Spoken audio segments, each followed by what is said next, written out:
Rekam. Ya. Pada hari ini kita masuk di pertemuan kedua, materi perpajakan. Saya akan share screen.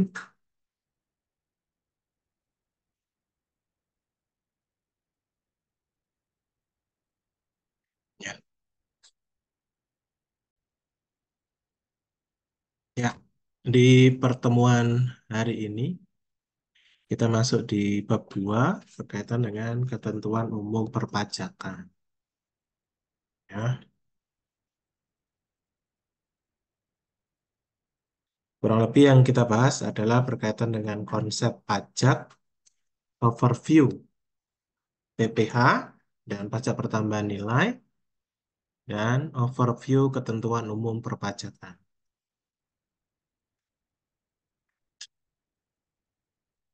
Pajak itu pasti ada di setiap perusahaan, baik secara eh, institusional maupun perorangan.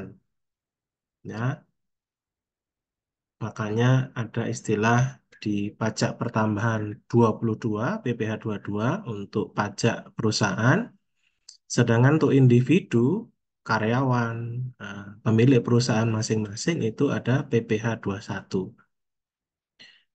Dan nanti juga kita bahas ya mengenai PPh 23, 24, 25, dan seterusnya. Berkaitan dengan pajak dalam perusahaan, itu pajak itu ada di dalam perusahaan. Karena perusahaan mempunyai transaksi dengan karyawan, dengan konsumen, dengan pemerintah, dengan pihak lain. Karena adanya transaksi tersebut, maka menimbulkan kewajiban perpajakan, ya, transaksi tersebut. Ya, dari BPh 22 adanya pajak perusahaan. Lalu bukti potongnya disampaikan kepada karyawan menjadi PPh 21. Kalau kepada orang lain, perusahaan sebagai pemotong pajak. Perusahaan sendiri juga di Indonesia kan mempunyai peraturan pajak yang diberi kepercayaan ya wajib pajak itu untuk menghitung sendiri kewajibannya dan menyetorkan kewajibannya dinamakan withholding. Ya, oke. Berikutnya, nah ini pajak perusahaan. Ya, ada PPh 21. Ya, itu perusahaan memotong pajak karyawan. Ada PPh 23 berkaitan dengan pajak. Ada PPN, pajak pertambahan nilai atas penyerahan barang dan jasa perusahaan. Ada PPh 23 atas penghasilan jasa. Ada meterai, ada pajak bumi dan bangunan, BPHTB, biaya perolehan hak tanah dan bangunan. Pajak daerah, ada cukai. Nah, itu harus disetor kepada negara, lapor kepada kantor perpajakan. Lalu di laporan keuangan, itu ada penghasilan, dikurangi beban-beban, ketemu penghasilan kena pajak, dikali tarif, pajak terutang fiskal. Kalau PPh 22 masih di kredit pajak, ada angsuran pajak yang sudah dipotong pihak lain, 22 dan 23. Kalau kita ekspor impor berarti ada pajak luar negeri, atau lalu juga ada pajak kurang lebih bayar di pasal 29 dan 28. Ini kurang lebih ruang lingkup yang akan kita bahas selama 14 kali pertemuan. Ya, perbedaan pajak dan akuntansi. Kalau eh, akuntansi itu dasarnya adalah PSAK. Ya. Kitab sucinya itu adalah pedoman standar akuntansi keuangan. Kalau pajak itu pedomannya adalah undang-undang pajak. Ya. Perbedaannya itu eh, kalau akuntansi itu permanen, ya penelitiannya menggunakan book tax, effective tax, ya. Sedangkan untuk pajak itu temporer, ya. Ada aktiva, utang, beban, pendapatan dan lain sebagainya. Pajak, apa yang dimaksud dengan pajak? Itu menurut Profesor Dr. Rohmat Sumitro, SH. Pajak itu adalah iuran rakyat kepada kas negara berdasarkan undang-undang yang dapat dipaksakan dengan tidak mendapatkan jasa timbal balik kontraprestasi yang langsung dapat ditunjukkan dan yang digunakan untuk membayar pengeluaran umum. Itu dalam bukunya Dasar-Dasar Hukum Pajak dan Pajak Pendapatan. Kalau kita golongkan ya, unsur-unsur dari definisi di atas itu pajak itu dasarnya apa? Undang-undang. Apa bedanya pajak itu dengan preman? Ya, apa bedanya pajak itu dengan yang lain? Kalau yang lain nggak ada dasarnya, dia minta uang bisa dihukum. Tapi kalau pajak itu ada dasarnya, undang-undang. Tidak menunjukkan adanya kontraprestasi. Ya, tadi kalau bayar pajak, Anda nggak bisa menuntut. Saya sudah bayar pajak, maka jalan di depan rumah saya harus diaspal. Ya, jembatan di sekitar rumah saya harus dibangun. Tidak bisa.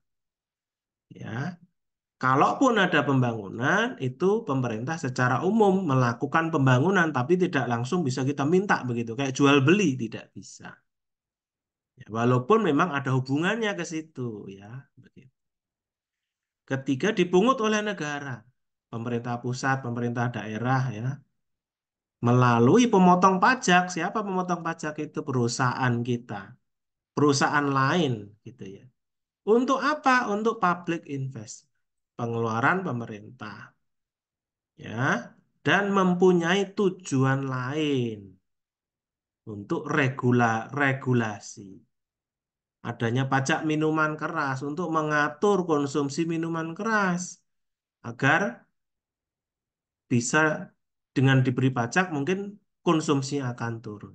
Pajak hiburan kemarin yang ramai di Bekasi, di tempat hiburan di Jogja, di Bali adalah pajak hiburan. Orang karaoke pajaknya tinggi sekali. Ya, itu mungkin juga untuk mengatur agar orang yang senang-senang ya diberi pajak yang tinggi agar untuk disampaikan kepada orang yang tidak mempunyai penghasilan. Jangankan untuk senang-senang, orang untuk makan aja nggak bisa, untuk beli beras aja nggak bisa. Berarti pajak itu untuk fungsi regulasi, mengatur, ya begitu. Ya, fungsi pajak ya, itu ada fungsi budgeter, sumber penerimaan utama dari negara, ya. Boleh dilihat ya, berapa penghasilan negara kita itu bersumber dari pajak. Regulasi ya, ada PPNBM minuman keras, PPh pengusaha kecil lebih rendah, ya, UMKM itu bayarnya lebih rendah. Agar apa? PKM, UMKM, pengusaha kecil dia lebih berkembang. Sedangkan yang lebih pendapatannya lebih tinggi, kena pajak lebih tinggi. Redistribusi, ya, kalau di jalanan redistribusi aset begitu kan serem ya bahasanya. Tapi pajak itu ternyata ada di sini redistribusi, mendistribusikan ulang agar orang yang kaya diambil ya untuk disampaikan kepada yang punya. Kalau di film itu apa? Robin Hood, ya. Robin Hood itu siapa? Dia tuh yang me, di film-film itu Robin Hood adalah yang begal ya, tukang begal. Tapi tukang begalnya untuk apa? Begal kerajaan Inggris untuk disampaikan kepada rakyat karena rakyat ditindas oleh kerajaan Inggris. Ya, itu. Terlepas dari cerita Robin Hood itu benar atau enggak, atau itu cerita atau fakta sejarah itu masalah lain ya. Tapi biar mempermudah itu apa bedanya Robin Hood dengan pajak? Ah, kalau Robin Hood itu begal, tapi kalau pajak itu yang mungut pemerintahnya. Jadi jangan sampai pemerintahnya dibegal ya oleh penjahat, lalu penjahat itu membagikan pada orang miskin. Jangan sampai, tetapi pemerintahnya yang memotong dari orang kaya disampaikan pada orang miskin. Ya, itu bedanya. Jadi pajak itu bukan Robin Hood, tetapi kalau pemerintah tidak bisa mengambil posisinya dengan baik, nah, timbul Robin Hood itu.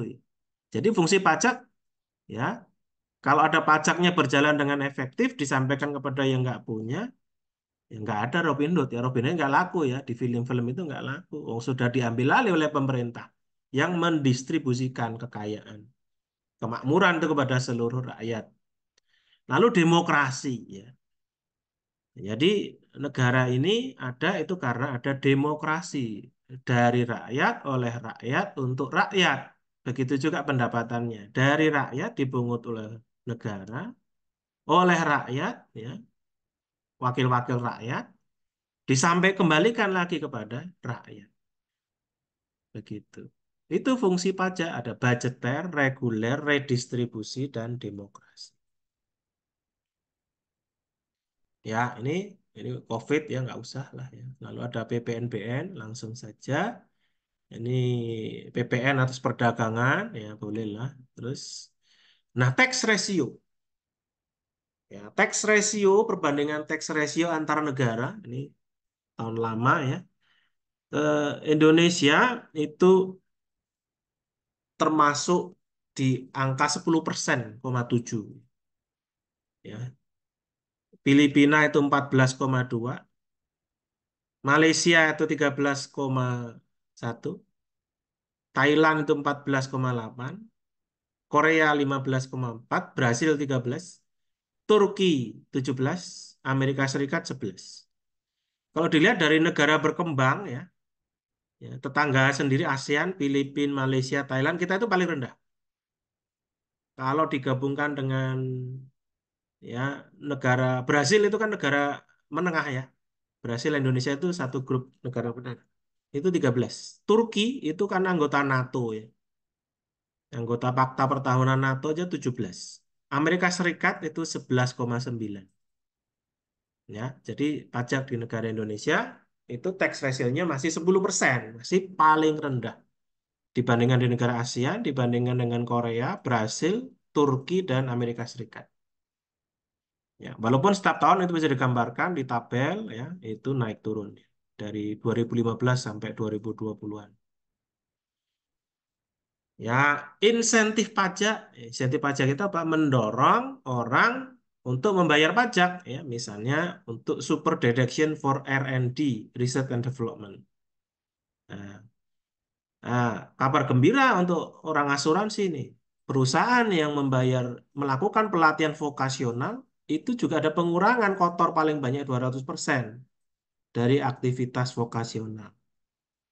Jadi untuk mendorong orang perusahaan mendorong pelatihan vokasional nih. Kemudian investment allowance untuk industri padat karya. Jadi industri yang padat karya itu apa? Karyawannya banyak, itu juga mendapatkan insentif pajak.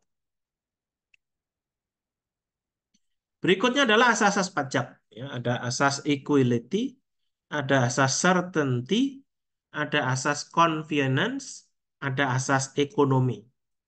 Itu menurut Adam Smith ya dalam bukunya di abad 18. Jadi pajak itu sudah ada di abad 18. Ya. Kalau di Indonesia pajak itu sejarahnya apa? Dulu di zaman Belanda itu juga ada pengambil alihan harta orang pribumi oleh orang Belanda penjajah. Ya, itu.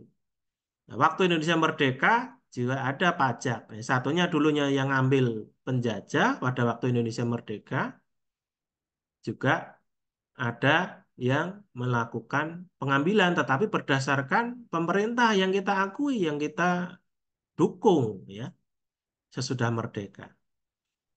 Yang pertama adalah asas equality. Equality itu adalah sama, equal, pajak adil dan merata. Adil secara vertikal, ya, kalau kita gajinya sama ya pasti kurang lebih ya pajaknya sama, kecuali anaknya beda, istrinya beda, ya. Tapi istri yang diakui cuma satu ya, anak maksimal ada ketentuannya. Ya, jadi ada adil secara vertikal, ada yang bisa disamakan, ada yang adil secara horizontal karena ada perbedaan-perbedaan pendapatan, jumlah anak, PTKP, lalu itu usaha kecil, menengah begitu ya, beda-beda. Ada yang sama, ada yang beda. Tapi prinsipnya sama. Certainty tidak sewenang-wenang. berdasarkan undang-undang yang dilaksanakan. Ada undang-undangnya, tidak semena-mena. Tidak main rampas begitu saja, tetapi ada undang-undang. Convenience, tidak menyulitkan. Pay as you earn, bayar yang kamu dapatkan. Ya, itu pajak penghasilan contoh. Ekonomi, efisien. Ya, dulu itu ada pajak radio, pajak televisi dihapus. Kenapa? Ya karena tidak efisien. Lalu orang-orang punya TV disembunyikan agar nggak bayar pajak gitu ya. Maka sekarang mulai dipajak sepeda kayu dulu ada. Sekarang sudah tidak ada karena tidak efisien. Pemungutannya lebih besar biaya untuk mengutnya. Berikutnya adalah asas menurut falsafah hukum, asas ekonomi, asas yuridis, asas memungutnya. Asas yuridis, hukum pajak harus memberikan jaminan hukum. Jadi eh, harus adanya hukum pajak sebagai landasan dalam pelaksanaan pajak. Asas ekonomi, perekonomian meningkat. Jangan sampai pajaknya terlampau tinggi sehingga orang udah ya udahlah, mendingan jadi orang miskin aja dapat BPJS gratis, dapat beras gratis, sekolahnya dapat KIP, ya nggak begitu juga sih. Karena yang semakin tinggi penghasilan, pajaknya juga semakin tinggi. Tetapi juga jangan sampai mendemotivasi orang untuk berusaha, untuk bekerja karena pajaknya terlampau tinggi. Lalu asas menurut falsafah hukum, ada teori asuransi. Kenapa ada pajak? Lah kan negara udah melindungi setiap warga negara. Ya, kalau kita lihat ada di Palestina, orang Indonesia ada di situ. Dulu ada perang. Orang di Ukraina ada perang kan. Lalu negara kan menyelamatkannya. Kenapa dia menyelamatkan? Salah satunya ditarik ujungnya kalau hubungannya dengan pajak karena orangnya udah bayar pajak gitu ya. Saya udah bayar pajak loh walaupun saya itu di Ukraina, di Palestina. Saya sekolah di Mesir. Nah, itu kan karena dia bayar pajak ya. Jelek-jelek ini saya bayar pajak loh. Nah, misalnya begitu. Berarti itu falsafah hukum berkaitan dengan asuransi. Negara melindungi setiap warga negara. Karena apa? Karena dia udah bayar pajak loh. Teori kepentingan. Karena ada kepentingan warga negara untuk membayar pajak. Teori daya pikul. Orang yang penghasilannya tinggi, pajaknya tinggi. Orang yang penghasilannya rendah, ya pikulannya ya rendah, gitu ya. Kurang lebih. Teori bakti.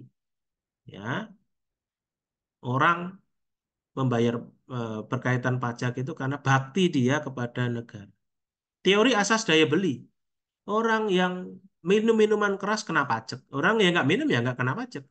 Orang yang karaoke di tempat karaoke kena pajak hiburan yang tinggi. Kalau nggak mau kena pajak ya jangan karaoke di tempat hiburan. Lalu barang mewah, beli mobil, beli motor yang mahal, maka dia kena pajak PPN barang mewah. Itu berarti itu asas daya beli. Daya belinya semakin tinggi maka kena pajak semakin tinggi. Asas untuk memungut ya itu ada asas tempat tinggal. Di mana dia bertempat tinggal, disitulah dia dipungut pajaknya. Asas kebangsaan, di mana bangsa orang tersebut maka dia harus membayar walaupun dia bertempat tinggal di luar negeri. Ya, itu. Berarti kan asas kebangsaan. Asas sumber. Saya di luar negeri, saya nggak warga negara, tapi saya mendapatkan penghasilan di Indonesia. Ya bayar pajak. Makanya waktu itu Google sempat rame. Disuruh tutup, TikTok sempat rame. Karena nggak bayar pajak, pajaknya langsung ke luar negeri, ditutup. Ya, Tanah Abang, sorak gembira setelah dia bayar pajak dibuka lagi. Ya, ya dan seterusnya. Itu dari sudut pandang perpajak. Begitu. Ya, hukum pajak. Ya. Hukum pajak itu ada dua, hukum pajak material dan hukum pajak formal. Hukum pajak material mengatur tentang objek pajak, subjek pajak, ya, besar pajak, timbul hapusnya pajak, hubungan antara pemerintah dan wajib pajak, undang-undang pajak penghasilan. Undang-Undang Pajak Pertambahan Nilai dan Pajak Penjualan Barang Mewah, Undang-Undang Bea Meterai, Undang-Undang Pajak Retribusi Daerah, Undang-Undang Pajak Bumi dan Bangunan. Sedangkan hukum pajak material, ya, itu adalah tata cara untuk mewujudkan hukum material itu menjadi kenyataan. Itu yang kita pelajari hari ini, ketentuan umum dan tata cara perpajakan. Penagihan pajak dengan surat paksa, undang-undang pengadilan pajak. Ya, itu terus. Nah, jadi hukum pajak itu adalah kumpulan peraturan yang mengatur hubungan antara pemerintah sebagai pemungut pajak dan rakyat sebagai ya, kita masuk di Undang-Undang Pajak Penghasilan. Ya, subjek pajak itu apa? Objek pajak, cara menghitung pajak, pelunasan, perhitungan pajak akhir tahun. Yang pertama adalah subjek pajak. Subjek pajak itu siapa saja, Pak? Subjek pajak itu adalah orang pribadi, itu PPh 21. Atau badan, berarti itu PPh 22. Nah, ini yang kedua nih, warisan yang belum terbagi. Kalau belum terbagi, itu menjadi subjek pajak, ya, sebagai satu kesatuan, bersifat menggantikan yang berhak. Jadi, ada subjek pajak. BUT, bentuk usaha tetap, merupakan subjek pajak yang perlakuannya dipersamakan dengan subjek pajak badan. Jadi jangan jawabannya jangan pribadi dan badan ya. Ada empat, warisan, BUT, badan, orang pribadi. Penghasilan, apa yang dimaksud dengan penghasilan? Adalah tambahan kemampuan ekonomis yang diterima, diperoleh wajib pajak dari Indonesia, dari luar Indonesia. Berarti ini apa? Asas kebangsaan. Ya. Diterima diperoleh wajib pajak, berarti ada penghasilan. Dapat dipakai untuk konsumsi, untuk menambah kekayaan wajib pajak dalam nama dan bentuk apapun. Ya, itu. Itu definisi penghasilan. Nah, pembukuan. Wajib pajak orang pribadi wajib melakukan kegiatan usaha bebas dan wajib pajak di Indonesia wajib menyelenggarakan pembukuan. Pembukuan sekurang-kurangnya mengenai harta, kewajiban, modal, penghasilan, biaya, penjualan, pembelian. Ya, ya. Makanya di luar negeri itu pajak biasanya yang ngurus akuntan, accounting. Di Indonesia itu kan masih sederhana. Sudah lapor pajak, kadang-kadang nggak ngisi hartanya, kewajibannya. Ya kalau kita baca sekarang harus diisi rumahnya, utang, tokes, punya motor enggak, punya HP enggak, punya laptop. Ya, saya juga sebenarnya agak gimana ya. Tapi itu jadi ada 6 jenis harta yang harus dilaporkan selain menyampaikan SPT hartanya. Kalau ada KPR sudah lunas atau belum? Ya. Terus motornya lunas atau belum? Dilaporkan tuh motor. Laptop dilaporkan. Ya, itu kan harta. Ya. Itu harta, duit tabungan di bank. Ada punya tabungan deposito nggak dilaporkan. Itu ada 6 bentuknya. Ak, kekayaan, aktiva tetap, aktiva lancar, aktiva tidak berwujud dilaporkan. Ya, itu. Terus, nah standar akuntansi keuangan ya, itu ada PSAK, IFRS ya. Ini sekedar informasi saja. Nah, ini juga menjadi masukan-masukan ya, bahwa PSAK harus menjadi pertimbangan dalam membuat laporan keuangan. Ya, lalu berkaitan dengan PPNBN ya, ada kepemupuan pengusaha kena pajak, kewajiban melaporkan, objek pajak, tarif saat tempat laporan dan ketentuan khusus. Nah, ini ketentuan umum tentang cara perpajakan, ya, ada bab 1 sampai bab 11, ketentuan umum, no NPWP, penetapan, penagihan, keberatan, pembukuan, ketentuan khusus, pidana, penyidikan, peralihan, penutup. Ya, itu. Ya, ini KUP, ya, wajib pajak itu harus mendaftarkan NPWP, pembukuan, pencatatan, pembayaran, pelaporan, ya, lalu ada diperiksa, ditetapkan keberatan banding kasasi oleh Fiskus. Ada self assessment dan official assessment, maka dikenal dengan istilah withholding system.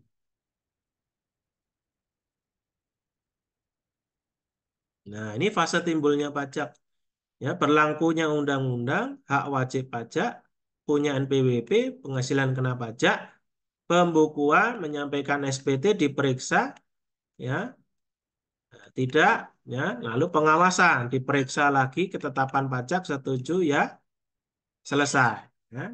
Jika tidak, keberatan, ya, surat keberatan, setuju, jika tidak, jika ya, selesai. Lalu jika tidak, ya masuk di sengketa pajak banding. Putusan banding, ya selesai. Kita mulai satu persatu dari pendaftaran. Wajib pajak, baik pribadi, orang, dan sebagainya, harus mempunyai NPWP. Nomor pokok wajib sebagai pengenal diri identitas wajib pajak. Kalau pengusaha namanya NPPKP, nomor pengukuhan pengusaha pajak. Ya, sekarang NPWP itu berasal dari NIK untuk PPh 21. Sedangkan untuk pengusaha itu nanti ada dari yang lainnya juga, ya, sehingga single identity itu lebih mudah dalam penelusuran perpajakan.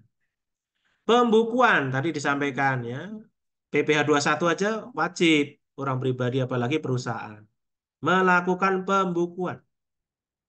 Ya, kalau orang pribadi harus melakukan pembukuan, Pak. Iya. Ya, paling tidak ada catatannya lah, hartanya berapa, rumahnya berapa, dari mana, utang atau modal gitu ya. Ada catatan kecil. Makanya di luar negeri itu biasanya setiap orang itu punya accounting, ya, personal accounting. Apalagi perusahaan, perusahaan wajib. Ya, ya, berikutnya adalah ilustrasi, ya, SPT, surat perhitungan pelaporan penghitungan pembayaran pajak untuk pelaporan pertanggungjawaban penghitungan jumlah pajak, utang pembayaran sendiri pemotongan. Surat keterangan pajak ada surat keterangan kurang bayar tetap, lebih bayar sebagai alat koreksi sarana pengenaan sanksi dan alat menagih pajak. Surat menagih pajak sanksi administratif, alat koreksi pajak terutang, mengenakan sanksi dan alat menagih pajak. Ya, tadi ya kedudukan hukum pajak itu ada hukum perdata dan hukum pidana. Ya, tuh. Hukum perdata mencari dasar kemungkinan pemungutan atas kejadian, keadaan, perbuatan hukum yang berada dalam hukum perdata. Tetapi hukum pajak itu juga ada hukum pidananya, ada sanksi kalau alpa sengaja terhadap wajib pajak yang melanggar peraturan. Kedudukan hukum pajak, hukum pidana mengenakan sanksi atas alpa sengaja terhadap wajib pajak yang melanggar peraturan. Hukum perdata mencari dasar kemungkinan pemungutan atas kejadian, keadaan, perbuatan hukum yang bergerak dalam lingkungan perdata. Ya, ilustrasi karena apa tidak menyampaikan SPT? Menyampaikan SPT isinya tidak benar, tidak lengkap. Ya, pidana 1 tahun atau paling tinggi 2 kali jumlah pajak yang terutang. Kesalahan disengaja, tidak daftar, tidak menyampaikan SPT, menyampaikan SPT, menolak diperiksa, menolak memperlihatkan, tidak menyelenggarakan pembukuan, tidak setor pajak. Pidana 6 bulan atau denda 4 kali jumlah pajak yang terutang atau tidak kurang bayar. Nah, ini tugasnya jelaskan ketentuan hukum perpajakan, jelaskan wajib pajak badan dan wajib pajak pribadi, mengapa pajak itu penting bagi industri asuransi, broker asuransi, dan nasabah asuransi. Demikian yang dapat Pak Joni sampaikan. Semoga dapat membawa manfaat ya pada peserta hari ini. Selamat, semoga semuanya sukses dan tidak kurang satu apapun. Demikian, selamat menghormat. Terima kasih.